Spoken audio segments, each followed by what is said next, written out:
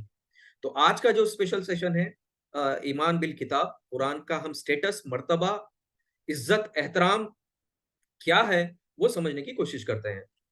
تو ہم جو ہے نا سب سے پہلی چیز یہ ہے کہ اللہ تعالیٰ نے سورہ توبہ میں آیت نمبر 6 میں فرمایا، اعوذ باللہ من الشیطان الرجیم، بسم اللہ الرحمن الرحیم، وَإِنْ أَحَدٌ مِّنَ الْمُشْرِكِينَ نَسْتَجَارَكَ فَأَجِرْهُ حَتَّى يَسْمَعُوا كَلَامَ اللَّهِ ثُمَّ أَبْلِغْهُ مَأْمَنَهُ۔ اللہ تعالیٰ سورہ توبہ کی آیت نمبر 6 میں فرماتے ہیں کہ اور اگر مشرکین میں سے کوئی شخص پناہ مانگ کر تمہارے پاس آنا چاہے، ٹھیک ہے، کیونکہ یہ مشرکین مکہ کا دور کا اللہ تعالیٰ فرما رہے ہیں کہ مشرکین مکہ میں سے یا کوئی مشرکین میں سے کوئی اگر اللہ کی پناہ میں آنا چاہے تمہارے پاس، کیوں؟ یہ کلام سن کے جو تم اس کی دعوت دے رہے ہو، تو اس کو پناہ دے دو۔ اللہ تعالیٰ فرما رہے ہیں کہ اس کو پناہ دے دو، یہاں تک کہ وہ اللہ کا کلام سن لے، ٹھیک ہے، پناہ دے دو جہاں تک کہ اللہ کا کلام سن لے، ٹھیک ہے، پھر اس کی امن کی جگہ تک پہنچا دو اس کو۔ یعنی مشرکین مکہ کو ایڈریس کیا جا رہا ہے کہ اس پہ ڈیٹیل میں ہم بعد میں جائیں گے۔ تو بیسیکلی اس سے میں پک کیا کر رہا ہوں، آپ کو بتانے کی کوشش کر رہا ہوں کہ یسمع کلام اللہ، یہاں پہ یسمع کلام اللہ، اللہ تعالیٰ فرما رہے ہیں کہ یہ اللہ کا کلام ہے، وہ لوگ جو سننا چاہ رہے ہیں اللہ کا کلام ان کو سناؤ، اگر وہ سننا چاہ رہے ہو تو۔ اس سے کیا ثابت ہوتا ہے؟ قرآن جو ہے نا اللہ کا کلام ہے، ٹھیک ہے جی۔ تو اب قرآن اللہ کا کلام ہے، ہم کمپریہنسو کانسیپٹ، قرآن کے مقام و مرتبے کو سمجھنے کی کوشش کر رہے ہیں، کیونکہ یہ اگر نہیں سمجھ میں آیا تو آگے کا قرآن ہم اگر 10 سال بھی کرتے رہیں گے تو ہم کو بات اور عمل کرنے پہ طاقت نہیں آئے گی۔